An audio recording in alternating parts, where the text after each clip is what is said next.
Buenos días a todos, compañeros. Ya estamos nuevamente por aquí. Adrián, muchísimas gracias. Gracias por tu apoyo, por tu disposición. Ya ahí te cargué la mano inclusive con la jornada para psicólogos. De verdad, muchas gracias. Muchas gracias por eso. Y bueno, antes de darte la palabra, primero, bueno, pues te quiero comentar que la doctora Soledad Ruiz Canán y el doctor Gabriel Molotla, pues están muy agradecidos junto con el equipo de desarrollo institucional por tu participación, por tu apoyo. Y bueno, la verdad es que luego surge a partir de todas las participaciones muy enriquecedoras que has tenido durante las sesiones y bueno, pues una trayectoria que también tienes. Quiero decirles que Adrián, además de ser psicólogo, él es ingeniero civil por el Instituto Tecnológico de Durango. Y aquí quiero destacar algo bien interesante, Adrián, y no me lo quiero quedar. Es muy interesante cómo después de una carrera, una ingeniería, decides estudiar la carrera de psicología. Es decir, muchas veces nos hemos encontrado con maestros en terapia familiar, con maestros en constelaciones, con ondas de esas que no tienen la carrera de base. Es decir, que nada más está así como que ingenieros, contadores, abogados, y de pronto ya tienen así la maestría de alguna formación en psicoterapia. Bueno, pues Adrián decidió estudiar la carrera. Tal vez eso sea un punto de vista muy personal, pero para mí es muy importante tener la licenciatura de base. Entonces, de verdad, mi admiración y respeto por eso. Tienes dos carreras y además, bueno, pues también tiene maestría en sexología clínica por la Autónoma de Durango. Es consultor externo y evaluador independiente en varias certificaciones del Conocer. Entre ellos, bueno, la formación de instructores, el estándar 0217, el estándar 0076, el 0301.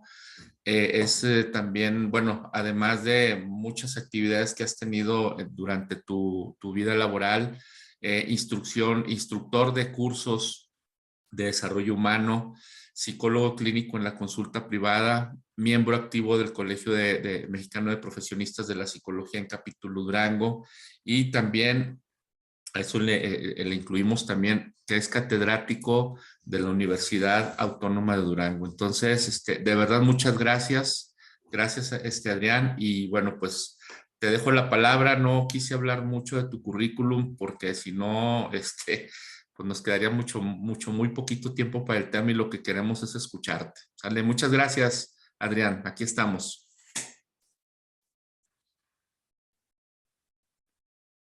Tienes apagado tu micrófono, Adrián. Listo, ¿me escuchan? ¿Ahora sí? ¿Me Sí, escuchan ahora y me sí. ven? Ok, muchas gracias. Maestro, pues muchísimas gracias por tus conceptos. Encantado de aceptar esta invitación. Finalmente yo siempre he asistido a estas sesiones como aprendiz. He aprendido muchísimo con todos los expertos que han desfilado por este espacio. Y finalmente yo quiero decirte que la posición sumamente cómoda de participante la extraño en este momento porque el recibir esos conocimientos de expertos pues, es muy gratificante porque no tiene nada que dar más que algún tipo de participación en algunas ocasiones y créanme todos ustedes, que sí se siente diferente. Muchas gracias a todas, bienvenidas, bienvenidos. Esperemos nosotros poder aportar algún tipo de conocimiento. Todos, yo supongo, lo doy como un entendido que de alguna manera todos los participantes y las participantes están aquí por esa orientación que tienen, ¿no? Quizá desde estudiantes hasta el ejercicio ya profesional de la carrera. Entonces, quiero hacer algunas precisiones antes de comenzar y entrar en tema. Eh, no, no voy a hablar yo de acerca o sobre el psicoanálisis, sobre la psicodinamia. No voy aquí a hablar acerca o sobre la neurofisiología sino desde. Es decir, eso es bien importante. Hablar sobre algo implica la experticia, sobre todo en las neurociencias. Y bueno, mi corriente no es la psicoanalítica, así es que precisamente por eso hablo desde esas posiciones teóricas. Es decir, no voy a hablar sobre eso, ni vamos a aprender aquí sobre psicoanálisis, ni mucho menos, ¿no? Sino vamos a tomar esas determinaciones teóricas para avanzar en esta circunstancia tan importante y en un fenómeno tan complejo como es las relaciones erótico-afectivas. Voy a permitirme comenzar con una definición. Siempre es una dificultad epistemológica el tratar de definir el amor, porque lo primero que hacemos es que quien queremos definirla, la estamos definiendo desde un punto de vista sumamente objetivo y por supuesto en base a las experiencias vividas acerca del fenómeno. Hay quienes la formalizan un poquito más y tratan de abarcar alguna circunstancia, pero créanme que siempre la definición queda incompleta.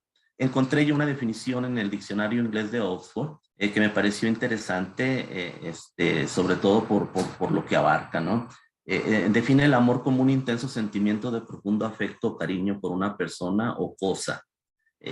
Incluso ahí ya abarca todo lo que, todos los objetos en los cuales nosotros podemos depositar ese afecto. Una pasión sexual y o relaciones sexuales en general. El amor es una emoción que a menudo se asocia con la actividad sexual consentida y voluntaria de las personas involucradas. Pareciera ser que eso abarcaría toda la definición, pero insisto, creo que también se queda corto en esa definición. Me encontré algo muy interesante, y eso nada más para darle una perspectiva histórica, quizás hasta evolutiva y antropológica de ese sentimiento que creo yo que desde que el ser humano es ser humano como especie, estoy hablando de hace 200,000 años, creo que de alguna manera ya lo experimentaba. Me voy a permitir leerlo, es el último ejercicio de lectura que hacemos aquí, pero finalmente me pareció interesante. El fuego me recorre el cuerpo, el dolor de amarte. El dolor me recorre el cuerpo con las llamas del amor que siento por ti. La enfermedad del amor por ti me inunda el cuerpo. El dolor es como un furúnculo a punto de explotar de mi amor por ti, consumido por el fuego de mi amor por ti. Recuerdo que me lo dijiste. Pienso en tu amor por mí. Me desgarra tu amor por mí. Dolor y más dolor. ¿Dónde te vas con mi amor? Me dicen que te irás de aquí. Me dicen que me abandonarás, mi cuerpo está entumecido de dolor. Recuerda lo que te he dicho, mi amor. Adiós, mi amor, adiós. Ese extracto lo publica Helen Fisher en su libro ¿Por qué amamos? Muy interesante. Y pertenece fíjense bien, a un indio de una aldea de Alaska, en este desolador poema traducido a su lengua materna. Estamos hablando de 1896, pero inclusive, como lo vamos a ver más adelante, estas circunstancias se pueden remontar inclusive hasta la antigua Sumeria, donde se rescatan poemas de amor. ¿Qué rescatamos de esto? Pues rescatamos nosotros la palabra dolor, así de sencillo, ¿no? Y entonces podemos entrar nosotros a esa ambigüedad, a esa polaridad de lo que significa el amor, que pareciera ser que de alguna manera está presente en todas las definiciones y todas las expresiones del amor. ¿Sí? El dolor. El dolor de amar. Me parece muy interesante y precisamente desde la psicodinámica y desde las neurociencias vamos a ver a qué se refiere este dolor que acompaña inevitablemente al amor. Yéndonos de alguna manera a pasos agigantados durante la historia, por supuesto, parte de ella, ¿verdad? Los antiguos griegos le llamaban a este fenómeno o lo dividían, lo convertían en algo más complejo, formado por conceptos que ellos así los interpretaban, como era el eros, la filia y el ágape, y básicamente sería lo que es la pasión, la sexualidad. La filia se referiría más bien a ese amor, de compañerismo, de amistad, a aquella intimidad en la cual nosotros podemos también transitar ese sentimiento y sentirnos de alguna manera confortados con esas compañías. Y ágape, bueno, de alguna manera los antiguos griegos se lo dedicaban más bien al amor por los dioses, expresión acerca del agradecimiento y acerca de la humildad hacia seres que concebían como sus dioses. Aristóteles, dentro de su ética Nicomanco, define el amor como parte de las pasiones, que siempre estas pasiones tienen una característica muy particular, que siempre es acompañada de placer y dolor, es decir, volvemos nosotros a esa polaridad, a esa ambivalencia. Platón decía que el amor era un mediador entre el mundo de las ideas y lo humano. De ahí, de alguna manera, surge el término de amor platónico, ¿no? Un amor platónico no quiere decir un amor imposible, sino que va más allá, sino que es un amor idealizado, con todas aquellas virtudes que puede proveer ese sentimiento. Aristófanes, este es bien interesante porque dentro de los diálogos de Platón, en un libro, el libro del banquete, así se llama, es bien interesante, se reúnen, Platón así los plantea en sus escritos, y él es muy tema del banquete es muy interesante porque ellos elegían el tema antes de reunirse, ellos programaban sus reuniones, ellos programaban sus charlas, ojalá fuera más seguido en la actualidad, y elegían un tema y elegían las personas que iban a hablar acerca de eso. Algo así como lo que estamos haciendo aquí, pero sin vino y sin comida. Entonces, cada uno de los invitados hablaba acerca de su punto de vista del amor. Rescato lo que dice Aristófanes cuando le toca su turno, y él hablaba de seres completos, de seres redondos, conformados básicamente, tres tipos de seres conformados por dos mitades, una mitad. Perdón, un ser era una parte hombre y la otra parte también era hombre. De espaldas se unían, ellos tenían sus extremidades y sus tanto superiores como inferiores. Otro tipo de ser de andrógino era una mujer con una mujer, y el otro sería un hombre con una mujer. Adquirieron tal poder en la mitología griega, en los clásicos, que Zeus se enojó bastante con ellos, y por su soberbia, por esa falta de humildad que empezaron a abandonar por ser tan importantes, y sobre todo por la inmortalidad que les confirió el dios Zeus. Entonces Zeus, tan impulsivo, tan vengativo como era el dios Zeus, dice, ¿sabes qué? Pues no te voy a matar, ni te voy a destruir, ni te voy a quitar la mortalidad. Lo que voy a hacer es que te voy a dividir. Entonces Zeus divide a los seres, y entonces, desde el punto de vista de Aristófanes, dice que por eso nosotros andamos en la búsqueda de nuestra otra mitad. Si lo vemos desde el lente de la actualidad, y por supuesto desde las conceptualizaciones actuales, pues sabemos que eso forma parte, desafortunadamente, de un gran mito al momento de tratar de ejercer nuestros afectos en forma de amor o de erotismo. Y todavía yo escucho por ahí voces lejanas, y algunas no muy lejanas, en donde dicen que todavía no encuentran la parte que los complementa. Entonces esa parte se me hace muy interesante, porque es un mito que produce muchísimos malestares, ¿no?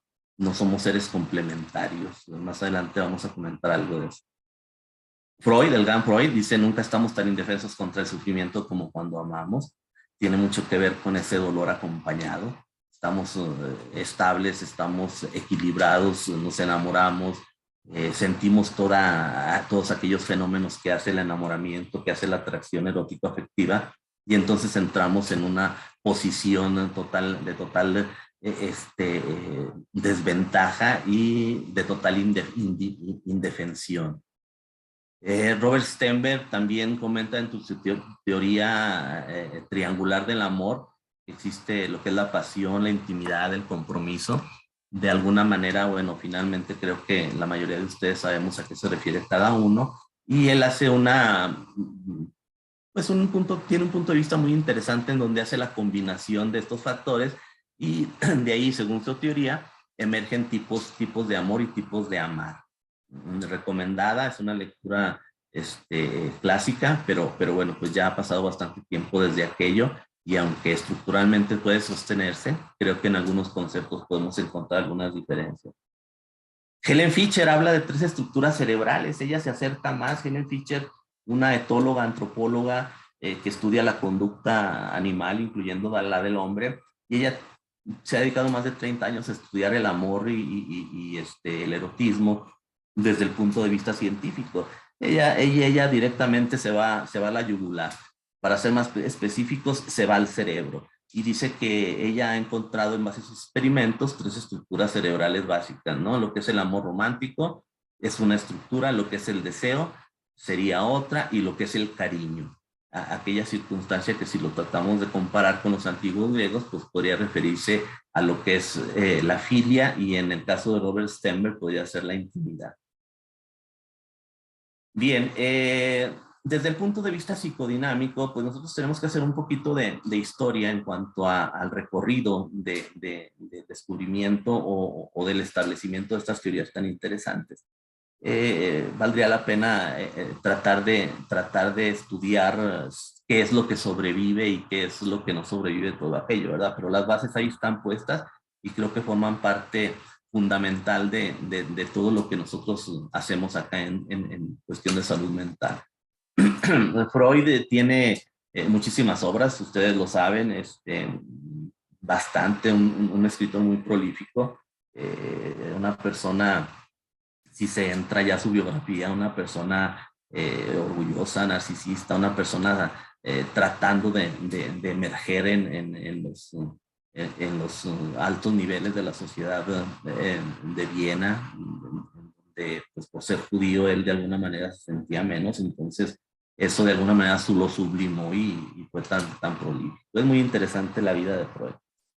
Él determina que en la interpretación de los sueños, ahí es donde formaliza de una manera tácita lo que ya es el inconsciente, ¿no? El inconsciente ya se mencionaba, por supuesto, mucho antes de 1900, pero bueno, Freud viene y le da cuerpo y le da estructura a esa instancia que es el inconsciente. Los 3 ensayos sobre la teoría sexual, excelente libro en donde, de una manera equivocada, por supuesto, en primera instancia, habla de perversiones y habla de circunstancias de cómo se desarrolla la sexualidad en el ser humano. Insisto, desde el punto de vista psíquico. Más allá del principio del placer, un libro excelente en donde introduce algo muy interesante que es la pulsión de muerte, y regresamos nuevamente a esa ambivalencia. Y el ello y el yo, bueno, pues es donde establece sus estructuras del aparato psíquico, es donde vemos nosotros las instancias que de una manera, viajando entre el inconsciente, el preconsciente y el consciente, establece la estructura de la personalidad del sujeto. Lo que él establece en el aparato psíquico es la primera tópica, que es el modelo topográfico, insisto, es donde pone esos 3 elementos, 3 niveles de alguna manera, y su teoría estructural, ¿no? Donde establece lo que cada elemento o cada instancia de nuestra estructura establece como grados de actualidad y los principios en los que está basado, el principio del placer, de la realidad y el principio del deber.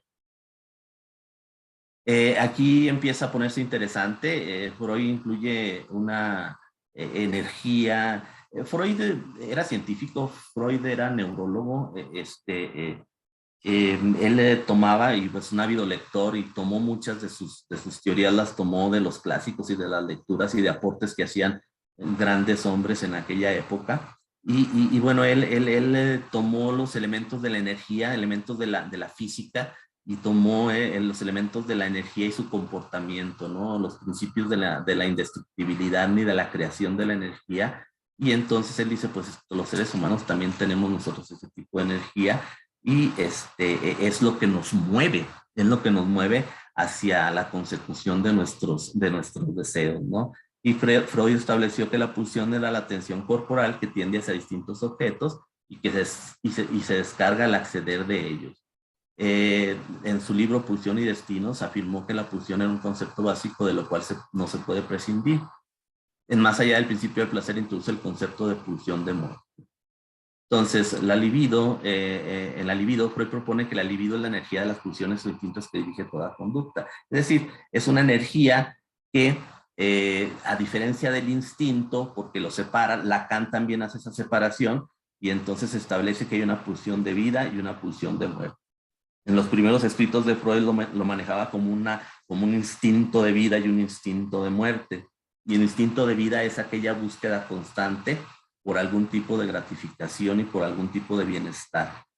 Lo cual, bueno, como vamos a ver más adelante, es casi, casi imposible obtener. También divide lo que es la libido objetal con la libido narcisista. Y dentro de una estructura muy compleja, finalmente se resume que una libido objetal es aquella energía que tú depositas en la otra persona o en otro objeto, y una libido narcisista es la que tú tienes. Es decir, y él hace un esquema muy interesante en donde debemos de pasar por un periodo de recuperación de esa libido narcisista, de esa libido objetal, para poder tener otra vez esa libido narcisista. Tiene mucho que ver con esa autoestima, tiene que ver con esos procesos de recuperación del duelo, y tiene que ver respecto y particularmente al amor, tiene mucho que ver con esa recuperación de tu estabilidad al momento de que tienes una pérdida amorosa, ¿no? Entonces, y bueno, pues eso lo vemos nosotros en la consulta, cómo nos enfrentamos precisamente a esos fenómenos, y muchas veces de ellos, dependiendo de la personalidad del sujeto, pues se les dificulta más recuperar esa libido narcisista. Bien, entramos a una circunstancia muy interesante que es el deseo, y bueno, pues en el deseo Freud, incluso también de alguna manera muchos post-freudianos toman como parte de sus propias teorías la naturaleza del deseo. Y la naturaleza del deseo pues es muy interesante porque cada uno desde sus puntos de vista nos dice finalmente, y coinciden con que el deseo se comporta de una manera constante. El deseo siempre va a ser deseo. Cualquier satisfacción va a ser menos a lo buscado, y entonces eso provoca muchas frustraciones y provoca muchas circunstancias en las cuales pueden determinar algún tipo de trastorno en nuestra búsqueda de esa gratificación, en la búsqueda de ese deseo. Al momento de nacer, el bebé se convierte en un sujeto deseante, así lo comenta también Freud, porque dentro del seno materno, en esa relación simbiótica, bueno, pues nada tiene que pedir, todo le es dado, ¿no? Entonces él no conoce ningún tipo de necesidad, ningún tipo de deseo, porque simple y sencillamente él está en una homeostasis constante, el bebé, y entonces al momento de su nacimiento empieza él a comprender que para obtener algo, pues tiene que pedirlo, ¿no? Estoy haciendo, por supuesto, una interpretación psíquica o la construcción psíquica de cómo el bebé empieza a estructurarla. Bien, Schopenhauer, filósofo extraordinario, filósofo del pesimismo, él decía que nuestra vida es un péndulo que siempre se maneja desde el dolor hasta el aburrimiento. Y precisamente a eso se refiere el deseo. El deseo, como sujetos deseantes, el deseo siempre va a ser deseo de otra cosa. Siempre, insisto, lo buscado siempre va a ser muy, muy diferente a lo encontrado. Eso lo vemos en la consulta, en donde generamos expectativas, generamos esperanzas acerca de la persona en la cual decidimos investirla de nuestra función, es decir, como objeto de nuestro deseo, y finalmente, ya sea personas, sean objetos, finalmente lo que nos proporciona ese nivel de gratificación, bueno, pues es menor a lo buscado, ¿no? Siempre estamos nosotros con ese intento. Entonces, eso nos llega a una circunstancia muy interesante, y nos llegamos a tener la seguridad de que podemos afirmar que somos seres deseantes porque somos seres en falta. ¿Sí? El deseo cubre la expectativa de la muerte. Eso es bien importante, ¿no? Nos aparta de aquella conciencia trágica de que decía Miguel de Unamuno en su libro, donde comentaba que el ser humano es consciente de su propia muerte. Entonces esa muerte siempre va a estar ahí presente. El deseo, visto desde el punto de vista de función de vida, nos permite a nosotros cubrir o hacer una pantalla para no ver ese final, ¿no? Entonces muchos autores lo comparan con esa búsqueda de inmortalidad, ¿no? Entonces, la próxima vez que se compren un coche nuevo, pues están queriendo ser inmortales desde este punto de vista, ¿no? Bien, hay algunas frases muy interesantes aquí, sobre todo de Lacan, escritor complejísimo, mucho estudio para poder comprender lo que él trata de decir, pero básicamente referente al deseo, decía, amar es dar lo que no se es es dar lo que no se tiene a quien no es. Es una frase muy interesante que esconde o se basa en ese análisis profundo de lo que nosotros realmente buscamos, ¿no? Por ahí algunos autores psicoanalistas nos dicen que el amor es una maravillosa mentira, precisamente por eso, ¿no? Porque es una proyección que nosotros hacemos de lo que somos, de lo que queremos, de lo que esperamos, de una manera inconsciente, y de alguna manera vemos reflejada esa necesidad en un objeto. La proyectamos, ¿verdad? De eso creo que la mayoría de nosotros sabemos de qué se trata. No eres tú, eres lo que en ti inventa mi deseo. Es una frase mucho más clara, no las voy a leer todas, es una frase mucho más clara, o sea, yo nada más te determiné como objeto en donde yo voy a descargar esa pulsión, donde yo voy a descargar esos intentos por recibir de ti esa correspondencia para que yo me pueda sentir bien y pueda inventar en ti un deseo, ¿no? Entonces, eso tiene mucho que ver de base con la falta de comprensión de ese sentimiento tan terrible al momento de que una persona deja de amarnos. No podemos entenderlo de esa manera porque lo que estamos haciendo es que estamos perdiendo una parte de nosotros desde este punto de vista, ¿no? Entonces, creo que hay muchos mitos, hay muchas estructuras que hay que derrumbar, viejas estructuras acerca de lo que es el amor y lo que debe ser las relaciones de pareja. Creo que, bueno, pues el tema da para mucho más, particularmente hablando de lo que es el deseo y de lo que es las expectativas que uno se forma con las personas que está amando o en las cuales deposita su afecto. Aquí me voy a detener un poquito para hacer una aclaración. Todos estos fenómenos suceden independientemente del tipo de relaciones que se hagan. Me refiero yo a partir de esa estructura dañina del binomio heterosexual y bueno, las sensaciones y todo eso funciona perfectamente en donde el sujeto deposite toda su energía o deposite toda su pulsión en el objeto de su amor. No importa qué tipo de género sea, ¿no? Eso son convencionalismos nada más, como todos lo sabemos, son convencionalismos y por supuesto constructos sociales. Entonces esto funciona, insisto, para dos individuos o tres, no importa, que decidieron depositar afecto en un objeto de amor. Bien, otro gran psicoanalista, Juan David Nacio, importantísimo sus aportes. Él fue discípulo de Lacan, también tiene algunas frases, tampoco las voy a leer todas.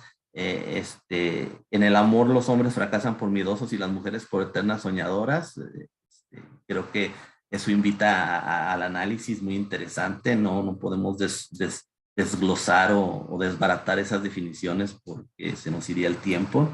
Pero es bien interesante lo que proponen, ¿no? Desde la inconsciencia me parece adecuada esta frase: en el amor no elegimos sino lo inevitable, por lo que cada encuentro siempre es un reencuentro. Y eso es bien interesante. Nosotros creemos que elegimos a nuestra pareja desde el punto de vista psicodinámico, por supuesto. Creemos que elegimos a nuestra pareja, creemos que esa pareja reúne todos los requisitos de los que yo conscientemente ando buscando, y de repente nos encontramos ante parejas que nos llaman la atención y que decimos, bueno, pues esa persona y no la otra.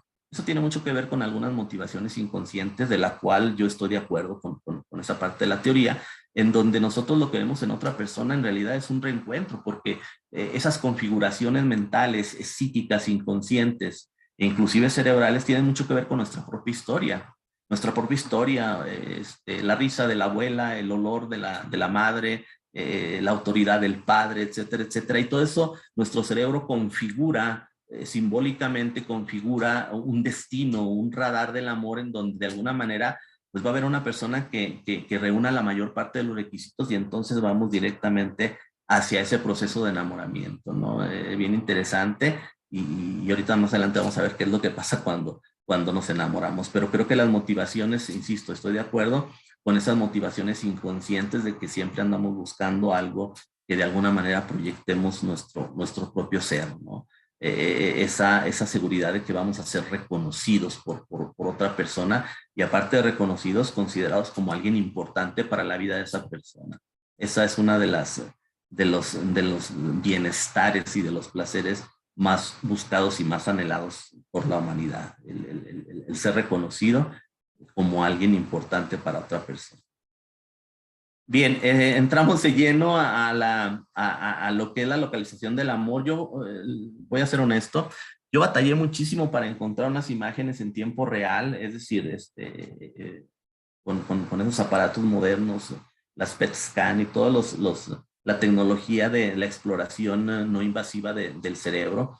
Encontré, por supuesto con la debida referencia, encontré algunas conferencias en donde hablan de eso y me parece interesante saber o tratar de compartirles que básicamente el cerebro, básicamente se iluminan cuatro áreas cerebrales fundamentales cuando nosotros empezamos en esos procesos de enamoramiento. Vemos ahí nosotros que es la corteza singular, el lóbulo insular, el núcleo caudado y el putamen. Son elementos que más adelante los vamos a definir, son elementos involucrados en esa circunstancia de cuando empezamos a enamorar. Y no tiene nada que ver con el amor, ¿no? Tenemos que separarlo. Hay autores que incluso lo ponen en 3 partes el proceso del amor, pero finalmente el cerebro es el encargado de generar todos esos estímulos, de recibir todos esos estímulos, perdón, y generar esas respuestas al momento de ser reconocidos y al momento inclusive hasta de tener un orgasmo. Insisto, es una diapositiva totalmente gráfica, es decir, nada más para la referencia, pero es evidencia científica de que sí hay unas áreas específicas que se activan en el momento de estar pasando por esos fenómenos, por ese proceso. Aquí hay una circunstancia muy interesante, al menos en lo particular. Creemos nosotros que el amor, tanto filial como amor romántico, no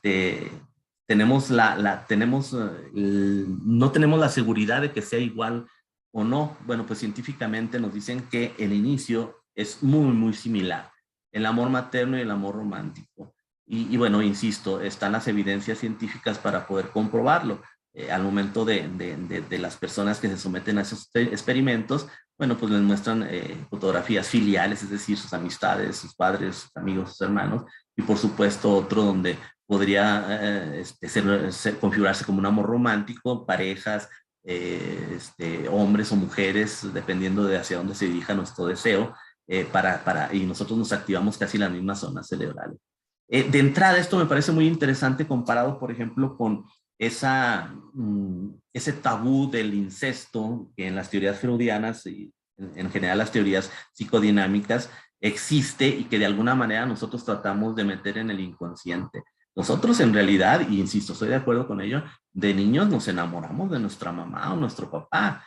Y bueno, pues tiene mucho que ver con el fenómeno que Freud le llamó el Edipo. Entonces, por eso la etapa fálica, la etapa edípica de Freud, por eso tiene todavía muchísima importancia en esa exploración, en los espacios terapéuticos que tienen tendencias o enfoques psicoanalíticos. Eso es fundamental todavía, la etapa edípica, para ver de qué manera resolvemos esas pulsiones incestuosas que nosotros de alguna manera sentimos.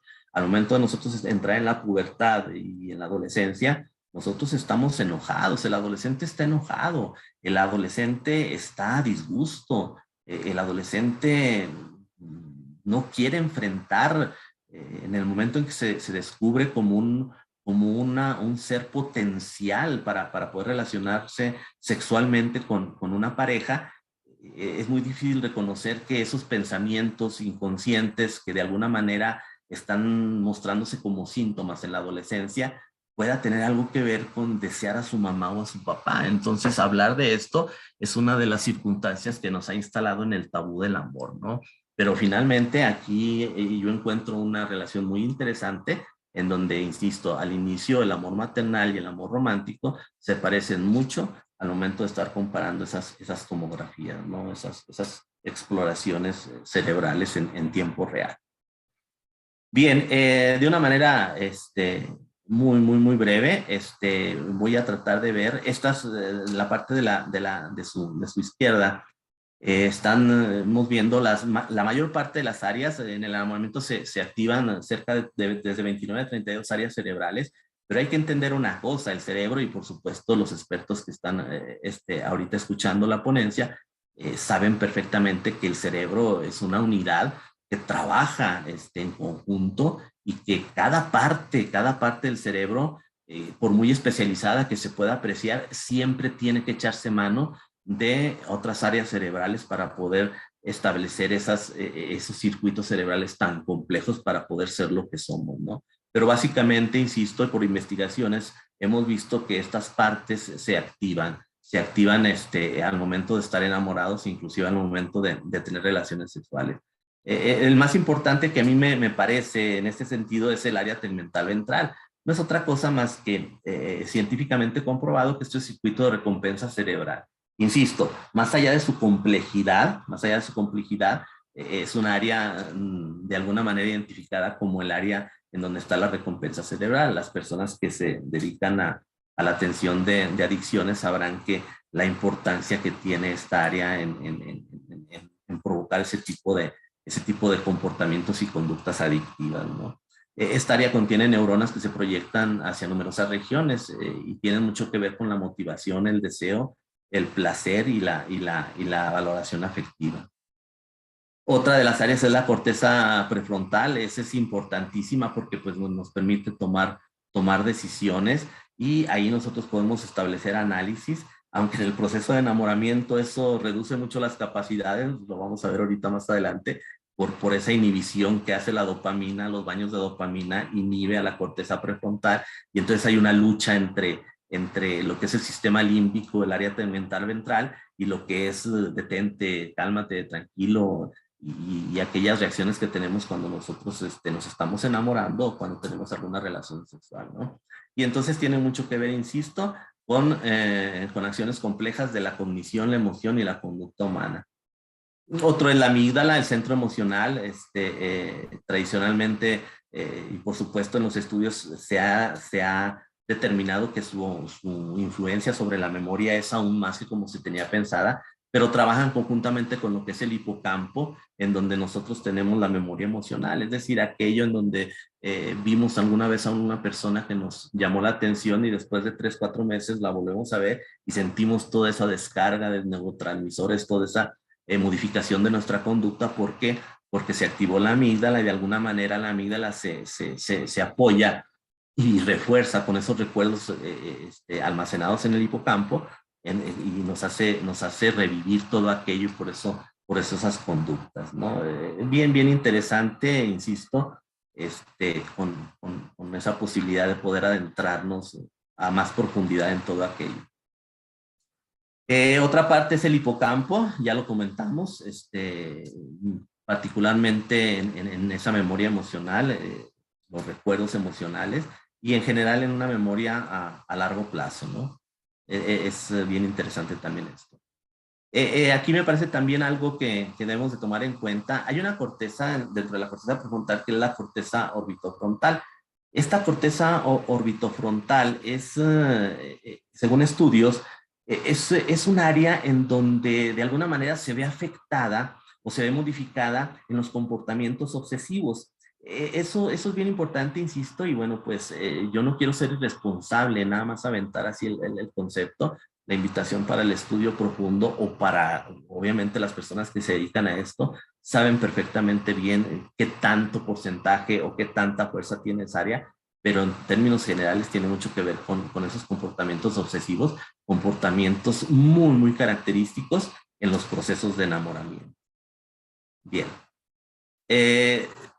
De todo esto, ¿qué es lo que podemos sacar? Bueno, pues la funcionalidad o la fisiología del cerebro o la neurofisiología dentro de todos los procesos tan complejos. Recuerden ustedes que el cerebro está considerado como uno de los elementos más complejos de todo el universo, más desconocidos, mucho por hacer. Los avances en el descubrimiento del cerebro en los últimos 20 años han sido totalmente exponenciales a diferencia de los siglos que lo anteceden en su estudio, pero aún así nosotros llegamos a comprenderlo, ¿no? A mí me parece absurdo decir que usamos el 10% del cerebro si no sabemos cuál es el 100%, ¿no? En lo que sí creo que estoy seguro es que no estamos nosotros todavía explotando todas nuestras capacidades. Esperemos que generaciones, y parece ser que lo están haciendo con algunos estudios de epigenética, están descubriendo muchísimas otras cosas en cuanto a los comportamientos. Hay neurólogos jóvenes, neurólogos muy agudos que están investigando estas circunstancias bien interesantes. La dopamina, bueno, pues es un neurotransmisor importantísimo en el momento de los procesos de seducción, los procesos de enamoramiento y en los procesos de esa anticipación hacia una relación sexual, ¿no? Hay una inundación de esta hormona en todo el cerebro partiendo por supuesto, del área tegmental ventral y tiene una doble función. La doble función es precisamente eso, preparar anímicamente con todas esas energías para poder nosotros establecer una relación sexual o establecer una relación romántica, afectiva. Y aparte también esa función, la corteza prefrontal tiene receptores también de dopamina. Esos receptores de dopamina luchan con la corteza prefrontal, es bien interesante esto, y la luchan por entrar a unos niveles inhibitorios. Es decir, ¿sabes qué? En la excitación, en el deseo, ¿sabes qué? Pues aquí mero, ¿no? En el coche, en el cine, en el elevador, en el avión, aquí mero. ¿Por qué? Precisamente por esa gran descarga de dopamina que tiene mucho que ver con los receptores de la corteza prefrontal, en donde hay una lucha, insisto, entre esa inhibición y ese juicio, ¿no? Cálmate, tranquilo, aquí no, nos pueden ver, etcétera, etcétera. Pero finalmente esa lucha, y algunos de ustedes díganme si no, finalmente esa lucha es ganada por lo que es el sistema límbico, ¿no? Bien interesante es. La oxitocina, insisto, en los procesos del amor y del enamoramiento, todas las hormonas que se generan son variadas, pero creo que es rescatable hablar de estas dos básicamente. Es una de las hormonas centrales de la excitación sexual y de los orgasmos, tanto de los hombres como de las mujeres. Y eso tiene mucho que ver con ese vínculo, con esa adicción y con esa obsesión por el ser amado para poder continuar en esos niveles de gratificación, ¿no? Entonces, cerebralmente, al momento de generar esas neurotransmisores, bueno, pues activa y modula todo nuestro organismo, inclusive hasta llegar a estimular las contracciones tanto de la próstata, de las vesículas seminales en el hombre, como en la mujer, las contracciones uterinas, incluso en los orgasmos. Y eso tiene mucho que ver con las células espejo, con ese apego. La oxitocina también es conocida como la hormona del apego, que nos hace que tengamos esa ansiedad por estar con el ser amado. Y esto es bien interesante porque se ha descubierto también que podemos nosotros, las personalidades o los individuos, los sujetos que consumen material explícito sexual, pueden desarrollar algún tipo de apego contra ese material, contra esa circunstancia, contra ese fenómeno tan complejo, y puede de alguna manera llevarnos a algún tipo de disfunción sexual, precisamente porque lo único que de alguna manera lo satisface pudiera ser esa observación de material sexual explícito. Entonces, ¿de qué se trata todo esto? ¿Cuál es la diferencia entre el amor y el enamoramiento? Es la eterna pregunta. Y también, aunque no lo crean, todavía hay mucha confusión, sobre todo en los pacientes, en decir es que pues no me ama. Yo cuando me conoció me llevaba flores y yo un beso lo disfrutaba tremendamente y ahora ya no me lleva flores, etcétera, etcétera. Lo que pasa es que estamos hablando de dos etapas totalmente diferentes. Dorothy Tenov, una psicoanalista francesa, ella incluye un término que viene de limerence, que es un término que se hizo que se adecua a nuestro lenguaje y lo llamamos limeranza, que es un estado involuntario que se caracteriza por la búsqueda excesiva de reciprocidad emocional. Ella sí hace una diferencia entre el enamoramiento y la limeranza, porque dice que la limeranza es egoísta, que la limeranza es pura satisfacción personal y no importa el objeto en el cual nosotros estemos tratando de recuperar ese afecto, ¿no? Es bien interesante lo que ella dice. El aporte que puedo yo retomar de esto en lo personal es su concepto, la conceptualización desde el punto de vista psicoanalítico. Ya aquí nos habla acerca de lo que pasa, algo muy parecido a lo que hemos estado viendo, a lo que hemos estado revisando, esa segregación de neurotransmisores como la dopamina, el estrógeno, la testosterona, y bueno, pues que nos hace ser precisamente, me hace sentir también que eso yo lo quiero nada más para mí, ¿no? Y de alguna manera en esos procesos perdemos la objetividad que puede resultar en algún tipo de decepciones al momento de decir, es que sabes que pues ya te fuiste, pero ya te extraño, y ya quiero que vengas, no puedes venir, no, pues sabes que pues ya son la 1 de la mañana, no puedo venir, bueno, como quieras. Digo, diálogos que se me vienen a la mente de circunstancias al momento de estar tratando algún tipo de problemas de pareja, ¿no? Entonces, ¿de qué se trata? Pues finalmente todo esto, independientemente de los fenómenos, de su exploración más allá de lo superficial, sí hay una diferencia entre amor y enamoramiento. El enamoramiento es un proceso en donde nosotros en ese proceso y paso a paso descubrimos muchísimas formas de sentirnos bien. Ese reconocimiento inicial que tenemos nosotros, esa conjunción en las miradas con una persona amada, esos roces de mano, nos hacen a nosotros modificar nuestras conductas y cambia nuestro cerebro, tomando en cuenta todo lo que vimos, segregamos esos neurotransmisores y nos hacen estar en un estado de bienestar, en un estado de éxtasis.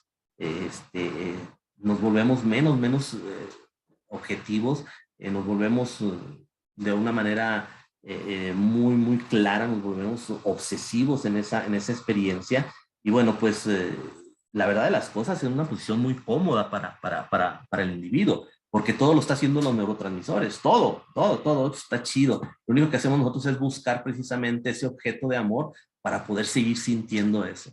Pero finalmente el cuerpo humano no alcanzaría después de 2 años, 3 años, según el autor que estudia esto, esos niveles van bajando y entonces vemos nosotros, por ejemplo, aquí me permití poner esta imagen del gran Kino, en donde hace gráficamente lo que sucede precisamente, y ahí, bueno, pues cada quien lo interpreta, ¿no? Con los corazones están llenos de amor, etcétera, y finalmente ya en el matrimonio o en la unión, pues vemos dónde quedan esos corazones, ¿no? Entonces es interesante, yo se lo recomiendo aquí, ¿no? Este libro en particular se llama Sí, cariño, por ahí lo pueden encontrar en Amazon, está, pero padrísimo. Kino es un gran genio que se acerca mucho al psicoanálisis y lo demuestra con sus cartones, ¿no? Bien.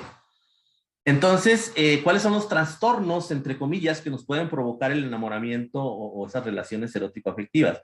Pues conductas obsesivas, algún tipo de impulsividad, o sea, disminución de las funciones de la corteza prefrontal, la pérdida de objetividad, la disminución del pensamiento analítico, bien importante, y también, entre otras cosas, por supuesto, la pérdida de la capacidad de modelar el futuro. Nosotros queremos nada más el presente. Una de las grandes características de nuestra corteza prefrontal fue precisa y que nos hace humanos y nos hace diferente a las demás especies, por muy superior que sean, es precisamente esa capacidad de modelar el futuro, ¿no? Porque tenemos una conciencia tan compleja que nos permite hacer retroalimentaciones acerca de nuestra propia vida y eso proyectarlo al futuro. Entonces, por eso, desde evadir un bache en el coche hasta poder programar lo que yo quiero ser, cosa que no me va muy bien a mí porque yo siempre quise ser ingeniero civil y yo encontré mi pasión ya de grandecito en esto que estamos haciendo acá, ¿no? Entonces, pero finalmente, bueno, pues esas capacidades se pierden cuando uno está enamorado. ¿Y dónde queda el amor?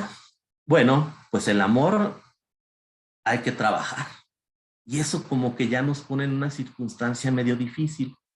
¿Por qué? Porque después de que el cerebro hizo todo lo que hizo, tenemos nosotros que estar pendientes, por supuesto, con nuestra pareja, tenemos que estar pendientes de esa construcción que tenemos que empezar a hacer. Y esa construcción, insisto, en lo pendiente, porque eso debe de ser, antes de que se acabe toda esa influencia de esas neuronas, toda esa influencia de lo que me hace sentir, aunque una rosa me sigue emocionando, pero ya no es lo mismo como cuando me la regalaste por primera vez, el roce de la mano ya no. Muchas veces pasamos del roce de la mano a través del tiempo a estar agarrados de la mano, pero por una circunstancia meramente social, ¿no? Entonces, ¿dónde quedó todo aquello? Pues quedó en un limbo olvidado en donde no nos dedicamos a construir. No nos dedicamos a construir. Y entonces, insisto, eso requiere de mucho trabajo consciente, ya con la razón, ya la dopamina no tiene tanto poder inhibitorio en el cerebro, en el razonamiento, en la emisión de juicios, y entonces vemos nosotros poco a poco bajamos a ese principio de la realidad. Y entonces eso no quiere decir que se convierta la persona en algo que ya no queremos, etcétera, etcétera, pero sí se nos pasó un tiempo fundamental, yo lo veo mucho en la terapia de parejas, se pasa un tiempo fundamental, se pierde ese tiempo en dedicarse a la construcción de las relaciones, a la construcción social de las relaciones, como seres sociales. Entonces, creo que ahí está la clave en tomar acuerdos, independientemente del tipo de pareja de que se trate, hay que tomar acuerdos, hay que estar de acuerdo y verlo desde este punto de vista de la razón, de la razón. Y bueno, la psicoeducación dentro de la consulta en estos temas es muy importantísima porque tenemos que hacer entrar a nosotros, por un lado, al paciente o a la paciente, o a ambos, entrar precisamente en esos análisis, en cuanto a la realidad de lo que son las relaciones, ¿no? ¿Para qué? Para evitar la frustración y esas desilusiones por hacernos nosotros y irnos hasta hace 2500 años a Platón y decir, pues el amor platónico es el amor idealizado, ¿no? Como que nos estamos agarrando todavía de aquello, ¿verdad? Esto, por supuesto, no va en detrimento de lo que es el afecto del amor, la emoción, el sentimiento, como lo queramos ver, sino simple y sencillamente tratar de construir para tener relaciones duraderas y relaciones de bienestar, que eso finalmente repercute en nuestro propio equilibrio emocional. Bien, aquí entra, me voy rápido, aquí entra, otra vez retomamos aquellas instancias y entra la función del yo. A mí me gustaría también poner sobre la mesa, por supuesto, para su análisis, cuáles son las funciones del yo en todos estos fenómenos, en todas estas etapas del enamoramiento y de las relaciones erótico-afectivas. Bueno, ha habido una evolución del yo, al menos conceptualmente, dependiendo de los psicoanalistas o de las personas dedicadas a esto que lo quieran establecer. Desde el yo estructural, desde el punto de vista de la segunda tópica freudiana, como instancia, bueno, pues es aquel ser racional basado en el proceso secundario, basado en el principio de la realidad, ¿no? Entonces, Freud establece que esas luchas internas entre esas estructuras, por eso se llama psicodinamia, en esas estructuras, básicamente el yo, por medio de algunos mecanismos de represión y mecanismos de defensa, tratando de contener al ello, y sabemos que de ahí surge lo que en aquel tiempo se llamó neurosis. Ojalá que nos tocaran ese tipo de problemas todavía neuróticos, ¿no? Pero finalmente nos vamos a lo que Heinz Hartmann establece como un yo primario, separado del self, el yo como instancia y el self como en relación al otro objeto, ¿no? Hay una diferenciación epistemológica muy interesante que hizo Hartmann en su psicología del yo, ¿no? Y por cuestiones culturales, porque él emigra a Estados Unidos, y entonces decían, no, pues aquí en Estados Unidos son muy cognitivos, son muy de razón, etcétera, etcétera, y trata de darle esa inclinación cognitiva al yo y le da mucha importancia a las funciones cognitivas del yo. Otto Kemper, grandísimo, yo estoy casi atado ahí a esa estructura de la personalidad en los trastornos fronterizos sobre todo, y creo yo que sí hay una línea que se recorre dentro de la salud mental, partiendo de una neurosis, todos de alguna manera, al menos en cuanto a conceptos, somos neuróticos y pasamos y vamos transitando esas líneas hasta llegar a estados limítrofes o fronterizos antes de llegar a la psicosis. Muy interesante todo esto y tiene mucho que ver, insisto, con la estructuración del yo, con la fortaleza, con el robustecimiento del yo, ¿no? Bien interesante también su estudio. Paul Gray también va más allá en la psicología del yo contemporánea, en donde él propone que sí está bien Otto Kemper, pero puede haber un cambio estructural y cambio psíquico, es decir, una reconstrucción del yo. Massimo Recalti, el complejo de Telemaco, o la anulación de la autoridad del padre también, eso se basa más bien en el análisis de lo que anteriormente era el super yo, aquella figura de autoridad en donde se perdió, en donde los adolescentes, los niños, de alguna manera están tomando el control. Insisto, temas muy interesantes, quizá de otras conferencias dadas por expertos en la materia. El mismo Máximo Recalti, y esto es interesantísimo, la clínica del vacío, diferenciada de la clínica de la falta. La clínica de la falta no es otra cosa más que las neurosis. La clínica del vacío va más allá, y este psicoanalista, este autor, propone una teoría bien interesante, recomendadísima. Colette Soler, psicoanalista francesa, también ya acuña el término de narcisismo. O sea, ese narcisismo exacerbado que tenemos nosotros en la actualidad, esa búsqueda constante e inmediata de placer y de bienestar, ya nos ha instalado en unas conductas cínicas, ¿no? El narcisismo ya no como trastorno de personalidad, sino como formas de vida en la conducta. Entonces, es también bien interesante estudiar esas teorías, ¿no? Bien, empezando ya con la despedida, dice, bueno, pues, ¿qué es esto, no? Y esta, por supuesto, son de alguna manera circunstancias propias que creo que de esto se trata todo. Por supuesto, es un comentario, es una plática, es una charla, y bueno, como tal sujeta a otro tipo de aportes o a otro tipo de refutaciones, ¿no? La evolución fundamental. Estamos viendo nosotros acá, según la teoría de la vida, en aquel caldo primigenio, hace cerca de 4.000 millones de años, medio millón de años después de formarse la Tierra. Y entonces, de alguna manera, que no me voy a meter en eso, por supuesto, porque sigue siendo una teoría, de alguna manera se creó un caldo primigenio en donde algunos aminoácidos de algunas moléculas orgánicas, sobre todo a base de carbono, de alguna manera encontraron la forma de crear la vida, ¿no? O sea, es muy compleja, todas son teorías, las teorías de la vida, pero finalmente a lo que yo me voy a referir es que los primeros organismos unicelulares, parte de ellos, gran número de ellos fueron bacterias, las bacterias procariotas, o sea, sin un núcleo definido, lo que era el ADN primigenio estaba en el cuerpo celular, todo, ¿verdad? Pero finalmente aquí vemos dos tipos, por supuesto, imágenes de ese tipo de organismos. Un organismo en el cual, si se fijan, hay una gran diferenciación, independientemente del corte, que es un flagelo. ¿Por qué el flagelo? Ahorita vamos a llegar a eso, porque cuando se creó la vida, inmediatamente al momento de crearse la vida, hubo que luchar por ella. Así de sencillo. O sea, ya soy un organismo que estoy vivo, que realizo las más mínimas interacciones con mi medio ambiente para regular mi temperatura, por ejemplo. Un solo nivel de retroalimentación, la temperatura. Pero resulta que la Tierra estaba en construcción, y la Tierra en todos sus movimientos y en todas sus evoluciones, en tiempos, por supuesto, evolutivos, y en tiempos geológicos, creaba aguas y subía la temperatura por esas emanaciones volcánicas. Entonces, muchas de estas bacterias morían porque estaban ahí, porque nada más querían regular su temperatura. Y entonces, ese instinto, esa fuerza de vida, a lo largo de los años y de la evolución, nos hizo desarrollar flagelos. ¿Para qué? Para huir de esas temperaturas y buscar temperaturas más adecuadas para poder darle apertura al proceso de la vida. Y eso es bien interesante desde ese punto de vista. ¿Por qué? Porque integramos un elemento que se denomina homeostasis. Y la homeostasis, si nos saltamos de esos 4.000 millones hacia nuestra vida actual, la homeostasis no es otra cosa más que la búsqueda de la supervivencia, ¿sí? Generar señales internas que registren las necesidades del cuerpo, crear mapas del mundo que señale dónde satisfacer esas necesidades, generar la energía para llevarnos ahí, alertarnos de los peligros y oportunidades en el camino, adaptar nuestras acciones según las demandas del momento.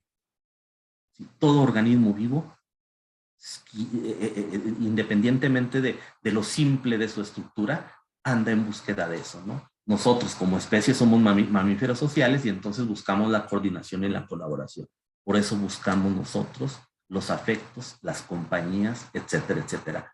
Pero el problema es que no solamente para buscar una homeostasis, sino ir más allá. Aparte de la homeostasis, lo que nos mantiene con vida es tener esa homeostasis y descubrir que esa homeostasis también podemos llegar a tener una comodidad y bienestar. Y ahí se implanta la búsqueda eterna de la comunidad, de la comodidad y el bienestar. Y en pos de ella hacemos lo que sea. Y por eso estamos sumergidos en esas culturas de la inmediatez, en esa búsqueda del placer constante, en esa búsqueda de hedonismo, porque hemos sobrepasado las fronteras de la homeostasis. Estos estudios maravillosos, ¿sí?, a profundidad, nos los proporciona, yo creo que mucha gente, ¿verdad? Pero yo me quedo con el doctor Antonio Damasio, ¿sí?, que tiene unos libros extraordinarios y que habla mucho de esa circunstancia. Bien, yo por mi parte he terminado. Sé que el tema da para mucho más. Yo espero que de alguna manera haya aportado algún tipo de conocimientos, algún tipo, quizá no conocimientos, pero quizá la apertura a esos lentes que podemos verlos desde otro ángulo y desde otros enfoques. Creo que será la intención de todo esto. E insisto y lo reitero, no estoy hablando acerca de los fenómenos psicoanalíticos, acerca de los fenómenos fisiológicos, cerebralmente hablando, sino desde ahí. Y esa es, creo que la idea que traté de transmitir a lo largo de toda esta charla. Muchísimas gracias. Muchísimas gracias, Adrián. Excelente ponencia, la verdad.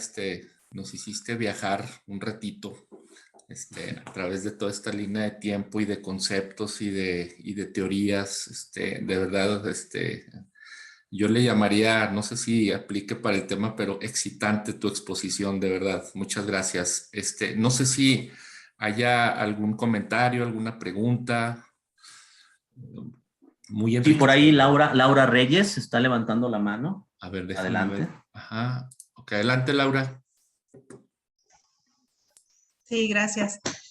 Bueno, muy interesante, muy oportuno, creo yo, el tema, porque finalmente, digo, hablamos de amor siempre, pero a veces, como bien lo decía el licenciado, confundimos amor y enamoramiento, pero además creo que es un tema mucho más profundo, y ya usted lo comentaba, me parece que estamos en una época en donde me resonó mucho la palabra inmediatez. Queremos todo en el momento, lo queremos como nosotros lo deseamos y finalmente centramos más el amor en el deseo que en su verdadera esencia. Me parece que es un tema fundamental y bueno, necesario para tratar temas de salud mental porque hablamos del amor desde pequeños, desde cómo fuimos incluso concebidos, y yo creo que de ahí venimos arrastrando una serie de situaciones que se reflejan en el presente y bueno, pues finalmente en nuestro futuro, ¿no? Entonces, muchas gracias por este tema, por esta disertación, de verdad, bien interesante. Creo que nos deja para seguir estudiando el tema, no nada más como para las cuestiones de relaciones de pareja, sino más allá, en temas hacia los hijos, hacia la misma humanidad. Creo que también en este tema hemos perdido mucho esta, esta humildad de ser más humanos y menos seres materiales. Entonces, muchas gracias, licenciado. No, gracias, Laura.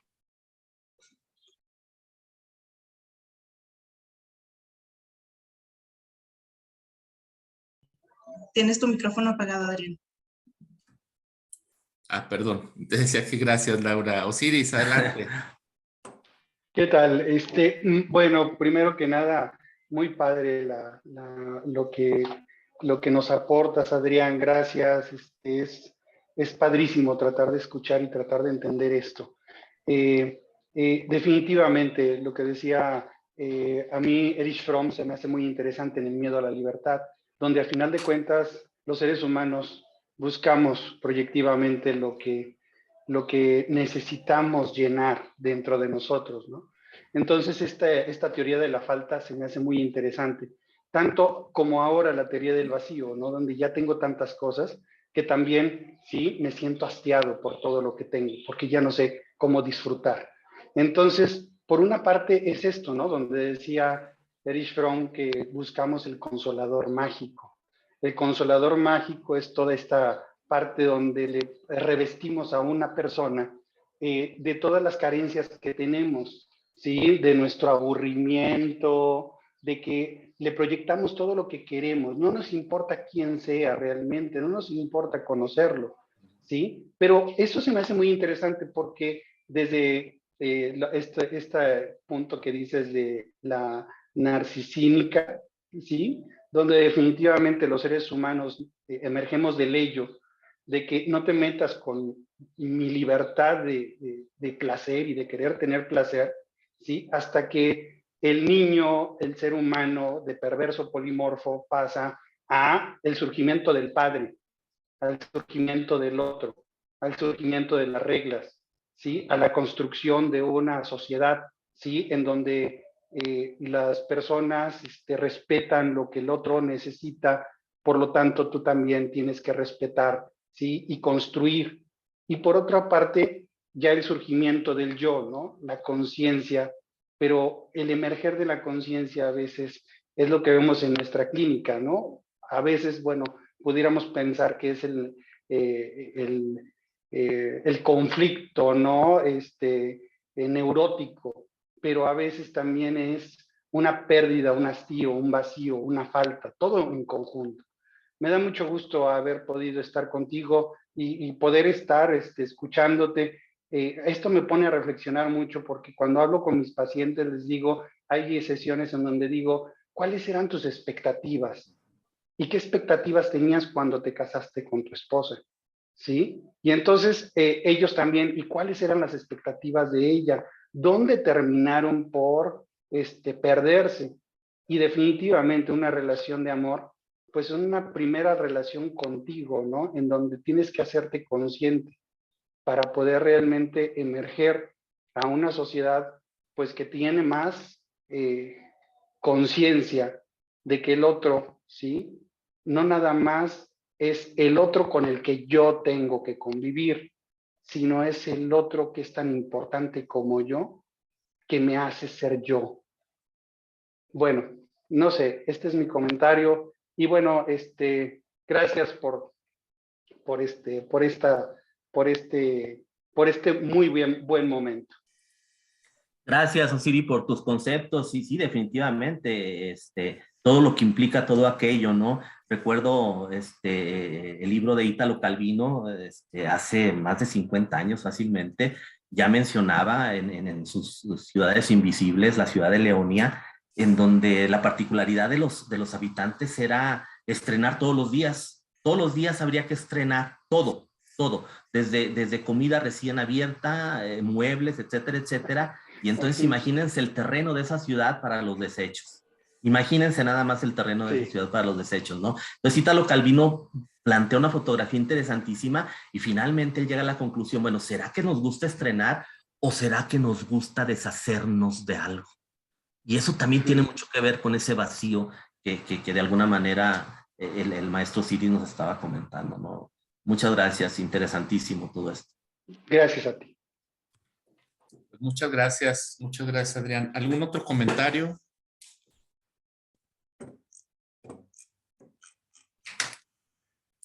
Bien, pues felicitaciones, pues bastantes, Adrián. De verdad, nos dejas con un muy buen sabor de boca en esta sesión académica, que bueno, sé que andas ocupado, sé que traes ahí algunos temas y te agradecemos mucho el espacio de verdad que nos otorgues porque la verdad muy enriquecedor, de veras. Muchísimas gracias. Así. Quiero, bueno, hacerte entrega de manera en línea de tu constancia, pues bueno, el Instituto de Salud Mental, Secretaría de Salud de Durango, el Instituto de Salud Mental del Estado de Durango. Te entregamos tu constancia, maestro Manuel Adrián Santillano Pichardo, por su participación como ponente de la sesión académica del día 8 de junio de 2022 con el tema El amor y la sexualidad, una aproximación teórica desde la psicodinámica hasta las neurociencias, dictado por videoconferencia en la ciudad de Durango, Durango, México. Y bueno, lo firma nuestra directora general, la doctora María Soledad Ruiz Canán. De verdad, pues muchas gracias. Ahorita te lo hago llegar a tu correo, a tu WhatsApp. Y de verdad, muchas gracias. Te estaremos por ahí convocando. Ojalá nos puedas dar otra vez algún espacio para seguir participando como ponente, Adrián. De verdad, muchísimas gracias. No, al contrario, muchísimas gracias a ustedes. Ha sido un honor compartir esto con todas ustedes, con todos ustedes. Y bueno, claro que sí, estamos dispuestos a, mientras sea aportar algo a estos grupos, pues estoy dispuesto en la medida de mis posibilidades y reiterar mi agradecimiento. Y sobre todo, maestro Adrián, la confianza que me tuviste al invitarme a este tan importante espacio. Gracias a todos. Totalmente y siempre. Muchísimas gracias. Que tengan buena semana y pues nos veríamos el próximo miércoles. Hasta luego, gracias. Hasta luego, gracias a todas y a todos.